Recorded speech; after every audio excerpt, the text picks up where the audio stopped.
So, welcome back. This is Night Flight, and today I have a new guest. Mark Carlotto is here, and we are going to talk about a lost civilization that we might have overlooked. Yeah, I'm very happy that you're here, Mark, and I would like to know what brought you to this subject. Was there an event or something you read that told you something is wrong here, or was that like a family thing that you all of you investigated this? So, what was it? Well, first of all, thanks for having me. It's nice being here. Um, how did I get here? Boy, that's an interesting question. Um, a short answer is I think I've always known that there is more to life than, meets the eye. A lot of people are just happy living and, going about their business, but there always seemed to be more. I've just had a range of interests and activities aside from my profession, for my job as an engineer. I've had a lot of side interests, um, side hustles, as they say in the States here. And not that I've made any money doing it, but it's been my passion all along, just to learn about other things. And the last 10 years or so, I've been interested in the lost civilizations. But, it's sort of been a general interest, I think, in just connecting um, our lives, our history to what came before, to myth and legend, because it's always bothered me how disconnected they are. Maybe the short answer is I seek unification. I want everything to sort of come together and be explained in one way, in one equation, if you will. The equation to everything. Yeah, something like that. Yeah.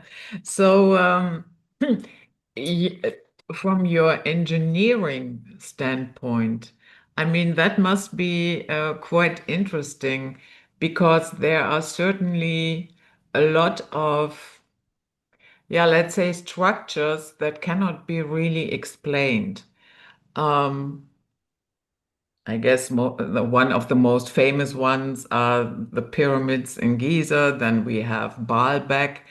I'm talking about Right. the foundation stones, not what the Romans built. And Angkor Wat is very interesting. Mhm. Puma Punku. There are so many things where you look at it and people that work with precision tools or even build precision tools, they look at these things and say, it's not possible to do that with Right. chisels. Right. The paradox is as you go back further in time, things are harder and harder to explain. It deviates from the narrative that we're used to that our development as a species and a civilization has been monotonic. In other words, it's followed a progression. And this seems not to be the case when you're confronted with these ancient mysteries. And so, like you say, they are now applying, very precise methodologies, metrology, measuring tolerances of these structures, and finding that, like these vases in Egypt, could not be produced with the technology we have today. The pyramids in Egypt perhaps could have been produced using or built using levers and inclined planes and so forth, but the level of effort, the infrastructure needed to support that probably didn't exist in dynastic Egypt. I mean, the Nile River was, the one that was the supply chain. That was it. So it's kind of hard to imagine all this could have happened. Um, but a lot of people are exploring that, and you sound like, and I think you probably interviewed some of these folks that have been engaged in this research. My interest has been in pursuing more of a direct connection between the archaeological sites that we find that we cannot explain. You mentioned Baalbek, Puma Punku, the pyramids, and trying to make some inferences about what might have come before, not based on the material, the technology, but based on the alignments. And that's sort of what's different about my research. When you say alignments, what do you mean exactly? Are they um, are they aligned with each other, or are they, I mean, we have the theory that the pyramids are aligned to Orion's belt. We Mm, have the Draco system with Angkor Wat. yes, right. Do you mean both alignments? So that's what you're describing are kind of examples of the idea, as above, so below. Yeah. That uh, architecture, megalithic architecture should reflect the sky in some way. Um, and that's been studied. Hancock, Baval, and others have looked into that, and there are interesting theories. Um, and you know, with those methods, they're based on precession of the equinox of the Earth's 24,000 year cycle. So you're sort of limited to things that are less than 24,000 years old. And so there's been inferences made that um, the pyramids and the Sphinx were aligned to, at Zep Tepi, 10,800 BCE. But John Anthony West actually suggested that it could be a precessional cycle even older than that. So getting back 40,000 years, because Schwaller, um, his mentor, believed that there were, advanced civilizations in Egypt 40,000 years ago. So how do you approach this problem in a scientific way? What's your measuring stick? Carbon-14 dating is good for artifacts, but if a site was co-opted, if it was reused, it only tells you about the latest civilization. It doesn't tell you about the origin of the site. What tells you about the origin of the site is the foundations, which is exactly what you hit on at the top of our discussion about Baalbek. The most enigmatic stones are at the base Yeah. of the structure. It's not what the Romans built, it's what the Romans found and built over. And my hypothesis is that it's the alignment of these sites. In other words, the foundations, the original foundations that were later built over, and those alignments tell you the age of these sites. Mhm. So when you say 40,000 years, what is your estimation? So, how do we get there? How do we get there from here, as they say? Yeah. Yes. Okay, so my theory of ancient civilizations is based on Hapgood's theory of crustal displacements. I'm not sure if you're familiar with that.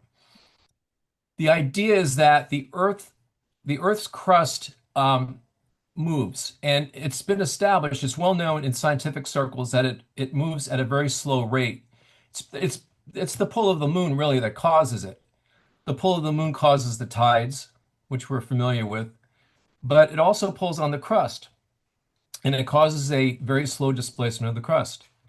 And Hapgood proposed in the 1950s. He was a scientist, a professor here in New England, where I live, and he proposed the idea that the Earth's crust, from time to time, becomes unlocked from the mantle below it, and it can shift, sort of like the skin of an orange over the orange itself.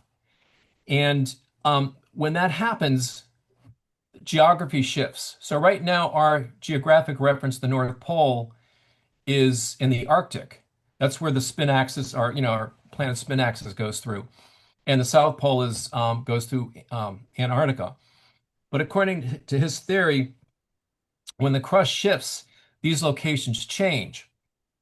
And he proposed that during the last ice age, about 20,000 years ago, the North Pole was in Hudson Bay in Canada. What's interesting about that is that at that time, where I live here in Boston, we were under a mile of ice. It's hard to imagine that level of cooling to take place being here in the temperate zone. But if Boston in the Northeast in Canada were thrust into the polar zone, it makes perfect sense. So the whole idea of the ice ages is, according to Hapgood's theory, is that as the crust shifts, different parts, different geographical regions get shifted into and out of the polar zone. And as a result of that, different parts of the Earth experience ice ages. Our ice age was 20,000 years ago, but before that, Europe had an ice age. And so there's this whole chronology of pole shifts.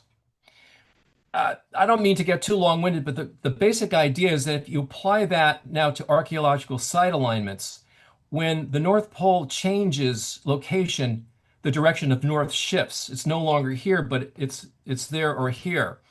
And so alignments, including astronomical alignments to solstices and so forth, change as well. Um, I'm packing a lot of information in here, but if you look at, and I've done this study with archaeological sites, if you look at, I've looked at thousands of them, only about 40% of them can be explained in terms of their alignments. The vast majority can't be explained. But if you take into account pole shifts and you allow this additional degree of freedom, if you will, it explains most sites. And by doing that, you can use Hapgood's dating of these different poles to date when the sites would have been aligned to those poles. And the chronology, instead of going back 10,000 years, goes back 100,000 years. So there was a lot, there was a lot of, I said a lot in there, and I hope it made sense, but it's all kind of tied together. Yeah, it does make sense. And honestly, I'm not surprised that 100,000 years, to me, it doesn't feel far out there and impossible. Mm. Um, and here's the thing, if for some stupid reason our civilization would collapse next week around the world, yeah, Hmm. Yeah. I sometimes wonder what would be left, let's say in 1,000 years from now, what would people even find? So it, yeah, maybe they would find a CD here and there, Hmm. and but after 1,000 years, I guess this civilization could be forgotten as well. Yeah. Our, we think things that are a few thousand years are old, but uh, when you like visit some of these sites. You go to Rome and you see places that should be, that are a couple thousand years old. It kind of calibrates you. But then when you see places like Teotihuacan or Pumapunku, and there are places I haven't been to where where the steps look like they've been melted because they've been worn. They're so ancient. Um, that I think our time frame is really it's really quite limited, and we don't really, the problem is it's really hard to analyze stone. You can tell if a stone is buried and you unbury it, you can tell when it was buried. It's called it's a luminescence approach where it's a dating method for rock. But generally, rock erosion is hard to date. You can do it on the moon where the environment is well known, but on Earth it's variable. There's weather and so forth, and it can change. So there really isn't any reliable way of dating the structures themselves. And again, I mentioned the carbon-14 problem. It only goes back so far, and it's not going to tell you anything about, the original, inhabitants. So I think 100,000 years is not unreasonable because when you think about it, Homo sapiens sapiens now goes back 300,000 years. And the current opinion is that um, even back then, we were probably no different than we are now. We had the same social systems, um, probably the same intelligence. We obviously didn't have the technology. Um, but what will, why is it that we sat around for, say, 290,000 years and didn't do anything until the last 10,000 years? It seems likely there's a lot of space in there for other things to have happened, other civilizations to have risen, to have fallen, for the myths and legends that we're familiar with to have been written. Where did they come from? I think they're an important source of information. I think they're the breadcrumbs that we can use with science and with data to sort of fill in and come up with some new theories. So that's kind of where I'm in this landscape. This alternative archaeology, which is what Bivol and Hancock and Schock and those guys are doing. Uh, when I talk to people about this, they're kind of like, "You're kidding me. This is like 10 times older." So I would characterize this as more like radically alternative archaeology. And I think it's needed because we can't seem to get past, you know, like 10,000 years ago, this Göbekli Tepe and the uh, appearance of civilizations quite suddenly after, the Younger Dryas. So there really isn't a theory for, where it came from, and it doesn't, again, tie it to the myths and legends that I think that's important. And so that's kind of what I'm striving to understand. And through data, through archaeological site alignments, through hundreds of them, to make these connections and make some specific predictions to be able to say, for example, that Teotihuacan is at least 20,000 years old.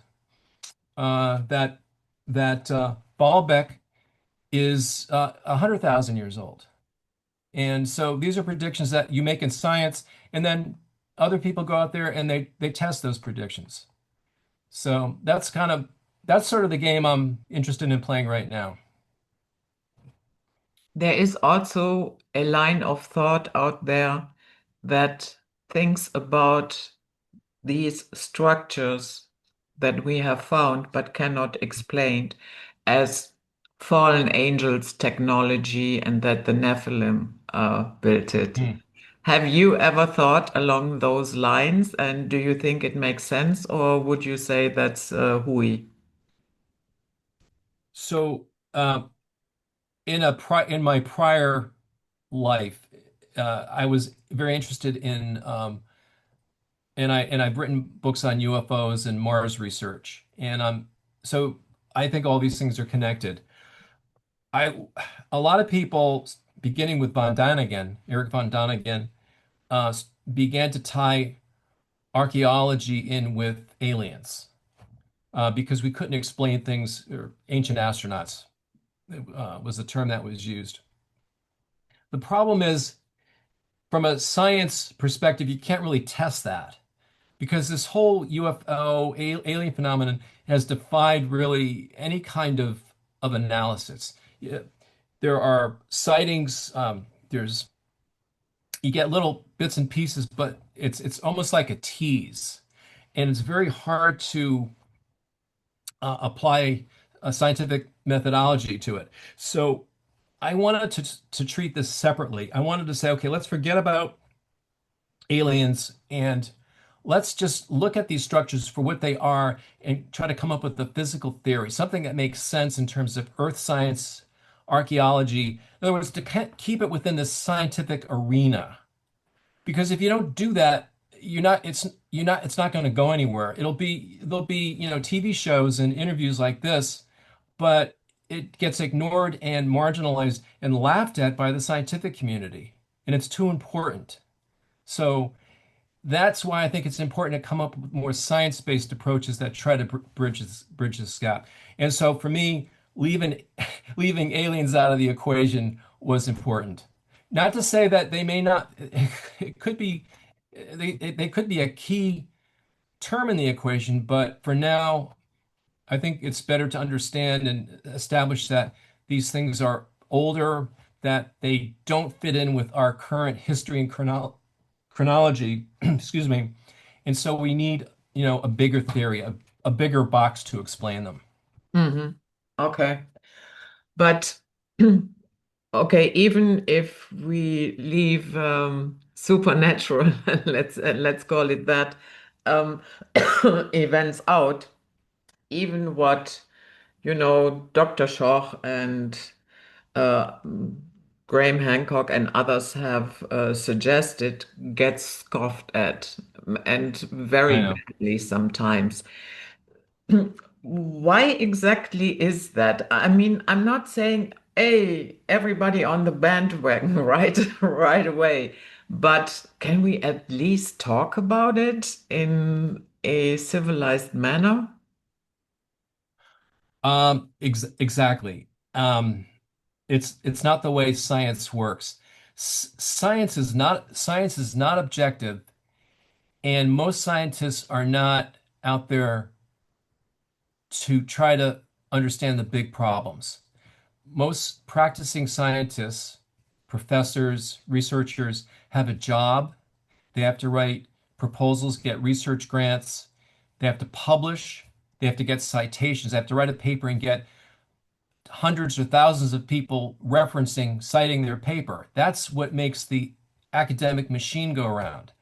And in order to do that, you have to stick to the current narrative about civilizations, about humanity. You can't you can't, if you're at the fringe, you can publish and people will read your papers. Tens of thousands of people have read my papers, but only a handful of citations. And that's because it's outside of the box. And that's the way this and scientists protect, it's called protecting the paradigm, the belief system, the way things are, sort of the narrative, if you will.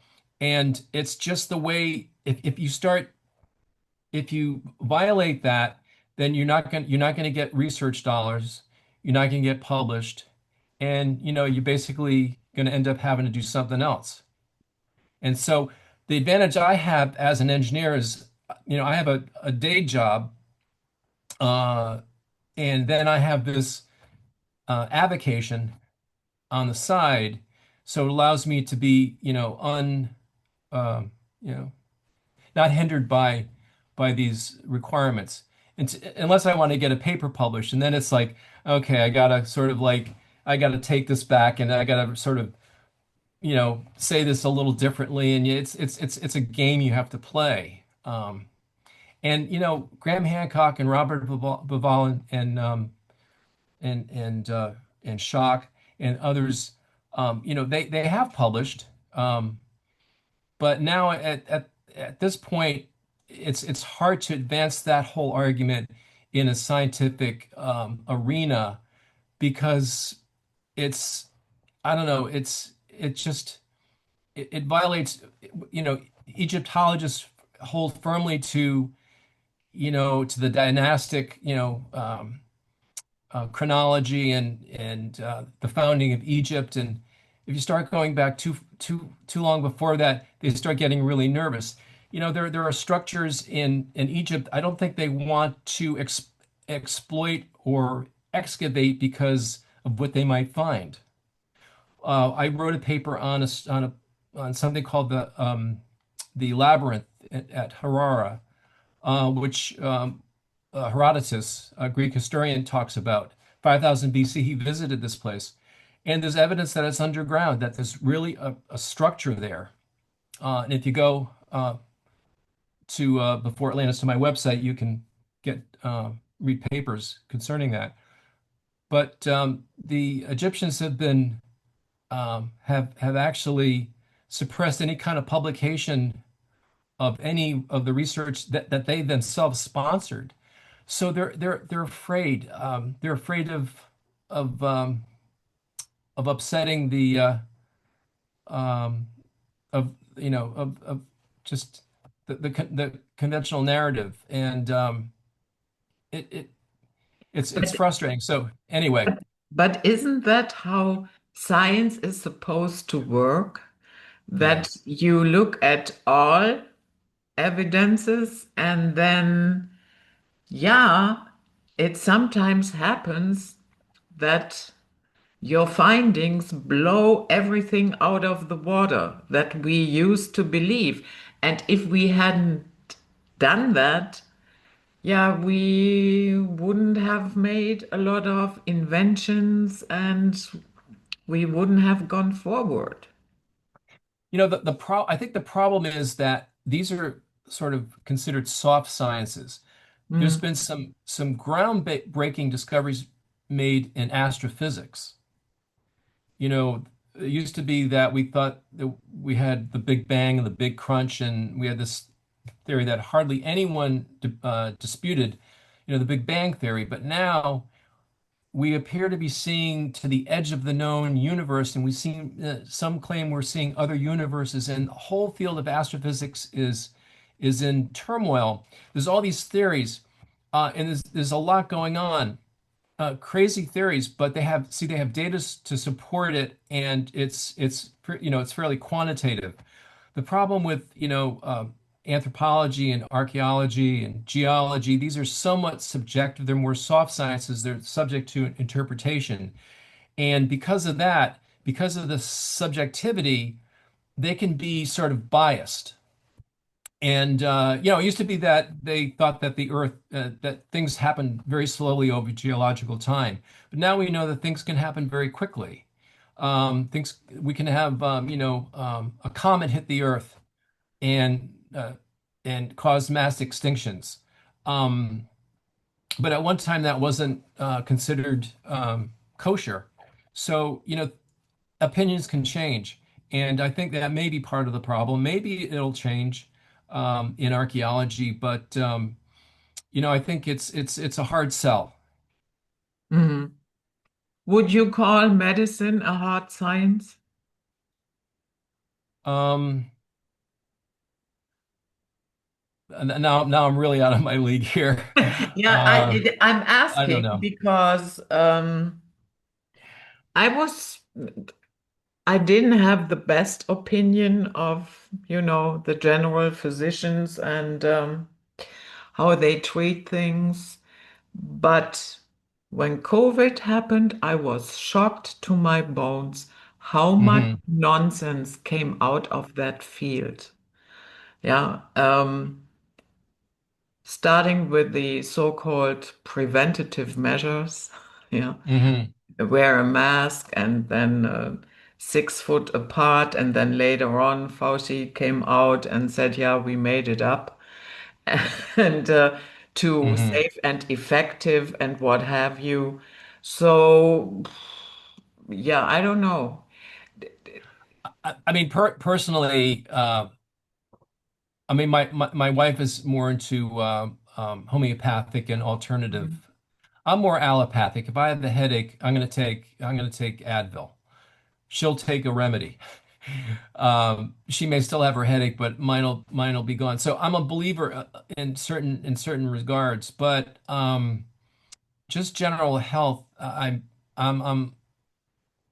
I don't know. I guess I tend not to believe the anything that becomes institutionalized. I tend to suspect, because there's other motives behind it. There's in medicine, drug companies are making drugs, they're making a lot of money, so they're going to push these drugs.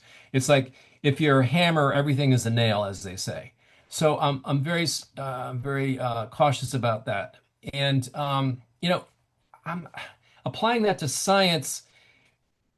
I really think it's just simply, they have sort of a certain landscape, a certain way of seeing things, and in order to change that, you need extraordinary evidence. Carl Sagan said, if you're going to make an extraordinary claim, you need extraordinary evidence. And so, that's and for me, that means these days you have to have a lot of data to support it. You have to be able to show, not just through one example, but through many examples, that your hypothesis, you can test it many ways and that it's true, or test it many ways and discover that or show that it's not disproven. I mean, because in science, that's the thing. You don't want to, if you can, it's all about disproving something, because you can't really prove anything, because you need infinite number of facts. But if you can find one situation, one case that disproves something, then you've disproven the theory or the hypothesis. And so, it's really based on data. And so that, as an engineer and as a scientist, that's sort of the approach I've been using, and which I think it takes time, um, but that's sort of just been my approach to the problem. Hmm. Um, you wrote a book Beyond Atlantis, Right, and the title itself suggests to me that you think that Atlantis wasn't the first great civilization, correct? right, Yeah. So, have you collected evidence for that? right. So I approached. So my interest in civilizations, previous civilizations, was when you talk about previous civilizations, most people say Atlantis. So I thought it was important to see if we could go to a time before Atlantis. So, so we had a context, so that we're not just talking about this site, you know, Atlantis being here or here or here or here, but we had more of a general sort of framework. And like I said earlier, Hapgood's theory provided that sort of framework that with different pole positions, um, there were different site alignments and different sites. And so what I discovered in before Atlantis, the first book I wrote was that there were sites aligned to this pole I mentioned in Hudson Bay that would date them to be 20 to 40,000 years old. And they included places like Teotihuacan, a lot of the Mesoamerican sites. Then there were sites that were older than that, that were aligned to a pole in the Norwegian Sea. And then sites older than that aligned to Greenland, a pole in Greenland. And then sites even older than that aligned to a pole in the Bering Sea, north of the Aleutian Islands. And places like Baalbek, um, a lot of Greek temples, the Western Wall in Jerusalem, um, places in Mexico City. Um, Many places are aligned to the Greenland pole, which would date them to 100,000 years. So it was finding not just one time, but times that are 20,000, 40,000, 75,000, 100,000 years ago, based on these different pole positions, in finding not just one site, but finding tens or hundreds of sites across the world aligned to these poles, led me to the realization that there wasn't just a single civilization, Atlantis, if you will, but there were others before that, and they weren't just here or here or here. They were worldwide.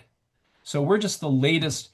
Um, we're not we're not the only. We're just the latest civilization, and that's sort of what this analysis led me to. And again, it's based on hundreds of sites that are listed in the book at the end, all tabulated. It's all there for people to take a look at, to measure, to tabulate, to plot, and to make up their own minds. Hmm. I'm just wondering, you probably have heard this, yeah, let's say proverb, cut a man off his roots and you have a perfect slave. Do you think that this could play into why everybody is blocking? Not in the sense that they are all, you know, connected in one big conspiracy. It could be that it is more latent, but it is somehow there. And if you do not really know where you come from, how are you supposed to know where you are going? Yeah, Graham Hancock talks about uses the term we're a species with amnesia. Hmm. um, if you believe in past lives, they say that we've had many past lives, we just don't remember them. Yeah. So in terms of, the person, the spirit, um, we have this problem that we forget. It also seems that as a species, we have this problem that we forget. And when you forget, um, it makes it easy for whoever won the battle to rewrite the history, to erase the ones that came before them. So, in other words, for case in point, in dynastic Egypt, uh, what if the pharaohs didn't actually build the pyramids? What if they just finished something that was already there? That's actually a theory. Um, if they put their name on it, then who's to know thousands of years later what came before? Um, and so, whoever, controls history, whoever controls things writes the history, and that really defines the narrative. And why that's been in play, I think that explains why this happens, why we don't remember, why there's this blocking. Is it human nature or is it something else? I don't know. There are questions that I'd like to know the answers to, but I don't think I'll ever know. But I do wonder about them. Mm. Yeah. So these, let's say, Pumapunku and other sites, it really looks as if they had sophisticated technology. Hmm. Yeah, the age stones in Yeah. Pumapunku, many people say that work with precision tools. This cannot be done with chisels. They had to have so, and then, of course, here comes the question, how did they do that? Did they have electricity or didn't they need electricity? And Hmm. they still had technology that worked and they were able to create this. Um, what is your feeling about that? I mean that you probably cannot prove it in that sense, but to me it appears that our technology that we are so proud of today is in many regards the lesser technology, whatever they used. Yeah, but how did it work? Yeah. Um, they said, well, some believe that they used sound waves, or that things could be lifted by some other means, um, By sound. by sound and by other means. You know, there's a lot of questions out there, and and again, a lot of people are doing research in those areas. And writing books and going to these places and trying to figure this stuff out. Um, that's not my arena, Mhm. because um, I don't know. Again, it's sort of my DNA, the way I approach things. I'm more of a physicalist. I'm not sure that's the right term to use. I have a spiritual perspective on things, but in terms of the physical world, I seek explanations that work within this context, within this framework. And I don't like, the Greeks, there was this term deus ex machina, where, Mhm. something would magically appear and save the day, or could be explained in some magical way. Um, that doesn't work for me. I need something more tangible. So, I'm familiar with all the problems with explaining these things using current technology, and well, using technology at the time, and in some cases, even using current technology. And it leads me to wonder whether there weren't other technologies around. But it's sort of not my wheelhouse, as they say. It's Hmm. not really what I do. And for me, establishing that there's an anomaly here, if I can, if we can show definitively that there was something that came before, and it's not predicated on any kind of special argument or something that's not scientific. If it's something that you can show to a scientist that will accept as like, yeah, there's an anomaly, there's something here. That's what I'm trying to do. I'm trying to advance the whole argument within more of a physics-based, framework. Um, because that's sort of just the way that's my DNA. That's what I want to do. I don't, so it's not like I'm not interested in these other ideas. It's just that it's not really my arena. You know what I mean? Hmm. Yeah. So, Um, so that's a long way of saying I don't know. yeah. But yeah, I guess that is, I'm wired differently there. If I Yeah. see an anomaly, I want to know how it came there. Mm. That is my natural reaction. Yeah. And yeah, we can't explain it. And because, yeah, what do we know? What they used. The only thing that we can say for sure that they didn't chisel it. We could say that. That's right. Um, I think so. Like in regards, yeah, in regards to the vase, that these vases are the ones that really stick in my mind. They're really thin, um, the ones that look like they're machined.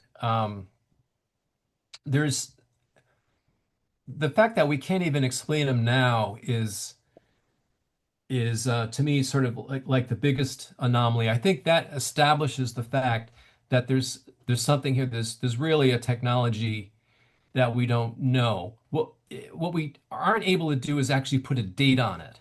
If we could say that this was 10,000 years ago, then and that could be established in some way, then you got to deal with it. The fact that we don't have a date on it, uh, it's sort of it, it's not a problem for some people. Some Egyptologists would say, well, they just figured out some way of doing it. I mean, they had to have done it. It's found in the Serapeum or these other places where we know this was built and so was buried there and all this. But if they could prove, if they could put a date on it, and so I think being able to coming up with methods for putting dates on things, I think is really critical. That's going to push the narrative from. I mean, look, they already did that with Göbekli Tepe, right? It used to be that civilization began in Sumer, 4,000 BCE. Now it's like maybe it's 10,000 BCE. So they were able to do that because they excavated, they had, used archaeological methods. So maybe if they can do, the next step would be to find the same kind of evidence, maybe digging under the foundations at Baalbek or something like that. I really think it has to be more site-based. I don't know how it's possible to date some of these artifacts. Although there might be ways of doing it. I don't know. But I think that dating is really the key. That's what we need to push this back and to make it a problem for look, scientists get paid. This is their job. So we have to make it their job to solve these problems rather than solving all these small, like archaeologists are solving all these little small questions, how how did the Mayans do this or that? All these little things that, who really cares about? They're not the big questions. If you can force them into the big questions, that would be great. And that's what I would like to see happen because that's their job. But so you think that with the finding and the excavation of the Göbekli Tepe and other tepes, I mean, there are a couple around there, Yeah. um, the narrative was already pushed backwards. I think as far as it's going to go, using conventional methodologies and conventional theories. But if you find something somewhere else in the world that is much older, it's going to force a new theory, force a new way of looking at things. Um, right now it's, we are this hunter-gatherer society for, 290,000 years, and then something happened.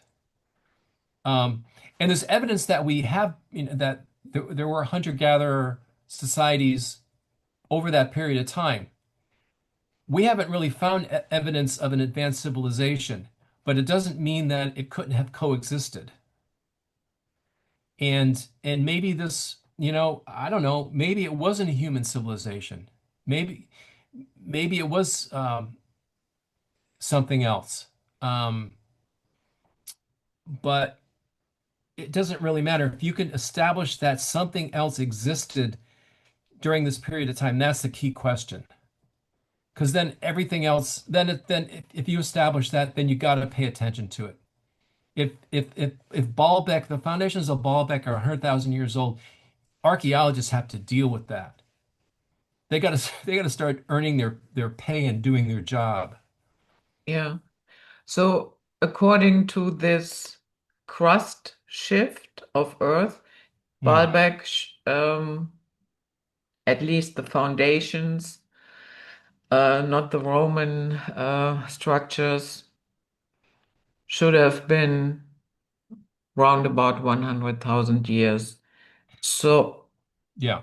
so have you ever gotten a reaction to that? No. No. Uh, no, Okay. because this is what happens. The academic community they ignore your work. If at best what they'll do is they'll dismiss it or marginalize it. They'll cite it as pseudoscience, but for the most part they'll just ignore it. See, what's interesting is again, Baalbek isn't you know, I'm saying Baalbek is this age because if you look at it, it's not oriented north, south, east, west. It's tilted. And there's been actual studies done by archaeologists, by archaeoastronomers that cannot find any reason for it being aligned in that way. So it's kind of an anomaly. It turns out, though, that it would have been cardinally aligned north, south, east, and west if the North Pole were in the Bering Sea. So this is like, I'm sorry, in Greenland. So this is like roughly 100,000 years ago. Um, the What's interesting is that this isn't the only site like that. The Western Wall in Jerusalem, the foundations of Jerusalem are also aligned in the same direction. They're tilted in a funny direction. That's the same direction. Uh, the Acropolis, the Parthenon in Greece, countless Greek temples are also aligned in this direction. Um, Modern day Mexico City has a grid pattern that's tilted. It's all based around the original Templo Mayor, um, which was supposedly Aztec, but it could have been co-opted, built by an earlier civilization. That is also points to this Greenland pole. So it's not one or two sites, but it's like tens or hundreds of sites worldwide that reference basically the same 4 points on Earth. And what's the likelihood of that happening by chance? It actually turns out I've actually calculated that, and it's virtually impossible. Mm. But it's easy to ignore, and it has been ignored, but it doesn't mean that it's not true. And the gentleman who came up with the theory of the poles being in different locations, was he ignored as well? Um, s- sort of this was in the 1950s. Hmm. In the 1920s, the theory of continental drift was proposed by Wegener. Um, that the continents fit together and they have slowly drifted apart. It took Wegener took that theory until the 1960s to be proven, if you will. And it was because the technology at the time was able to date rocks over millions and millions of years and the direction of the magnetic field, and they were able to show that things lined up in such a way that this was true. Hapgood proposed this theory around that time, and what happened was this theory of plate tectonics, which is what it's called now, kind of became the dominant theory in the geosciences. In other words, they believed that it explained everything. And so the idea of crustal shifts and other ideas that actually Milankovitch, known for the Milankovitch cycles, as well as Wegener, had talked about that there was also other changes taking place in the Earth as well. These other things, which were along the lines of Hapgood's theory, tended to be ignored because it's like we don't really need this anymore. Plus, Hapgood's theory is hard to prove because it operates not only I'm sorry, not over millions of years, but over tens of thousands of years, and you can't use the same data to prove or disprove it. It gets a little that part gets a little technical, and we may not have time to talk about that. But it's talked about in Before Atlantis. These different ways of dating, uh, basically using Earth as a time machine. And but so I guess the short answer to your question is Hapgood's theory came along at a time when other more dominant theories kind of took hold, and it was kind of ignored. Uh, Not that it wasn't based on good science, it was, and there was a lot of data to support it, but geologists felt that they had better explanations. Hmm. Um, and how did you find it if it was ignored for so long? Um, so uh, a book was written called I think it was called When the Sky Fell. I Hmm. think the second book was The Atlantis Blueprint. It was written by Rose and Rand Flemath. Uh, Rand Flemath noticed that these sites in Mexico seemed to be closely aligned with Hapgood's Hudson Bay pole. And that's where I kind of first became aware of this idea. Where the Flemath took it in a different direction. They were more interested in finding sites that were, and a lot of people are sort of interested in this, finding that there are sites that, with a different pole, they would have been all along the previous equator. In other words, they've drawn circles through like I think Cairo and Easter Island, Angkor Wat, I think a few other places, and found that you could put a circle through it, and if you could put a pole in a different position, and they sort of followed um, that that line of research, which was a little different than where I took it. Where I took it was that if the pole was in Hudson Bay, and actually if you adjusted a little bit, these sites align exactly. And I thought, okay, if that's true, then there should be some other sites, say in India, that would align to this. And I started finding sites in India and in different parts of the world. And what you're able to do is you triangulate. And the more sites you find in different places helps you triangulate better and better. And so I was able to refine the pole positions. And so the more sites I found, the tighter these poles, the more precisely I could define them, much more so than Hapgood. But it was Rose and Rand Flanath's work that sort of got me in this direction, Hmm. got me started. So, yeah, I lost my thought. Doesn't matter. We'll come back. I know it happens to me all the time.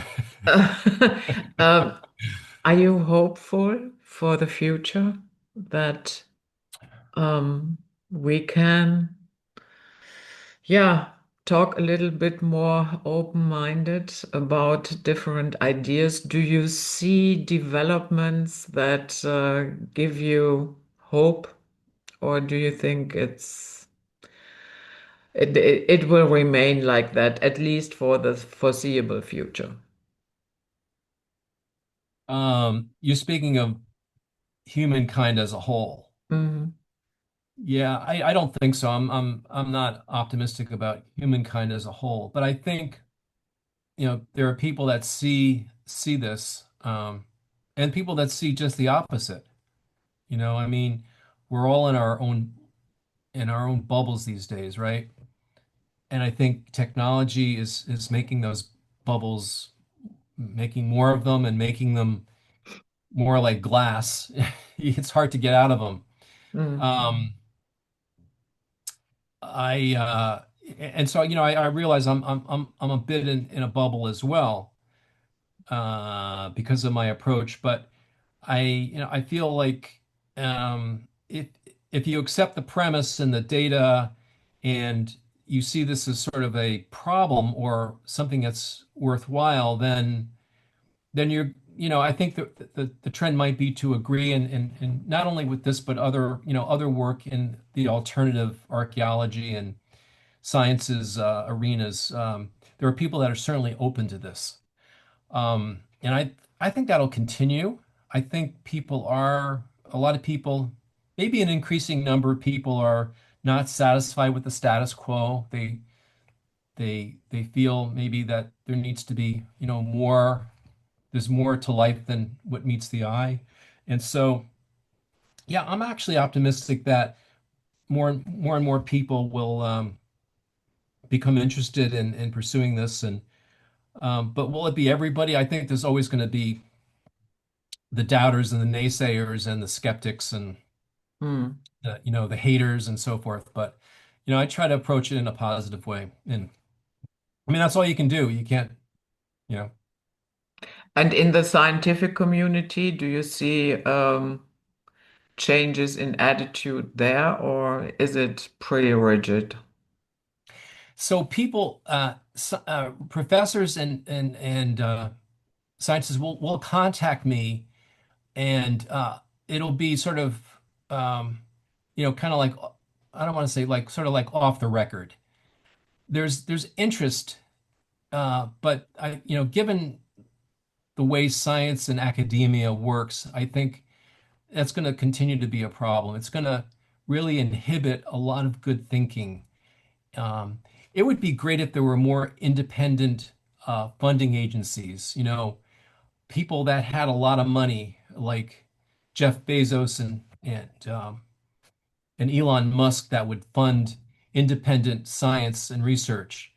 But I think they've become almost as much of the problem as anybody else these days. So I don't know. You know, the Gates Foundation was supporting, I think, some of this, but you know, that's what it would take to get people off the um, being maybe a little bit more independent and less worried about the status quo and what other scientists think. Yeah. Yeah, it's a it can cut both ways. Let's say Mm, you find somebody, but maybe sooner rather than later, that somebody who is funding your independent research expects you to publish according to their wishes. You know what I mean? That yeah. this money problem somehow is always in the way. Money is always a problem. Yeah. Yeah. It's a means to an end, but otherwise it's a real problem. Yeah. And And it's the power and people, yeah, it's human nature at its worst. But I try not to go there and just try to do what I do. And whether it makes a difference or not, you have to be dispassionate about it. You just have to do it because um, you feel it's important and you have a reason for doing it. You have a goal in mind. You want to increase knowledge, awareness, connection to our past. I think knowing where, like you said, where we came from is going to help us know where we're going. And we seem to be very, sort of blind to that these days. So if that can happen, maybe it'll help. Yeah. So I would say that type of research also blows the idea out of the water, what we call out of Africa. Um, well, I think there's evidence that there were um, other lineages that came from other parts of the world. And we Hmm. seem to be discovering more and more of them. So there may have been a dominant one, but maybe there are others. Yeah, again, I know enough about it to get into trouble. So, but yeah, I think so. I think that's been somewhat overturned too. But then you have this genetic, the genetic methods that have advanced that science so much, and so we can expect maybe more from that, hopefully. Hmm. Yeah. Yeah, fingers crossed. Yeah, yeah, Maybe there is hope at the horizon, but you know what? On the other hand, I sometimes think just continue and don't worry about what others say or think. Mhm. People have been laughed at in previous times because of their ideas, and then later on it was accepted science. But it's a very, very slow process. Yeah. I think you have to enjoy the process, and I enjoy the process. I enjoy the discovery of finding something that it's like this. Has anyone ever seen this before? It's like it's a rush, as they say. You get Yeah. it's Okay. So cool. I will not hold you any longer, and we take care of your voice. Thank you. And I thank you so much for coming. And I hope we haven't talked for the last time. And yeah, guys, that was it. Night flight for today. And we see you on the next one.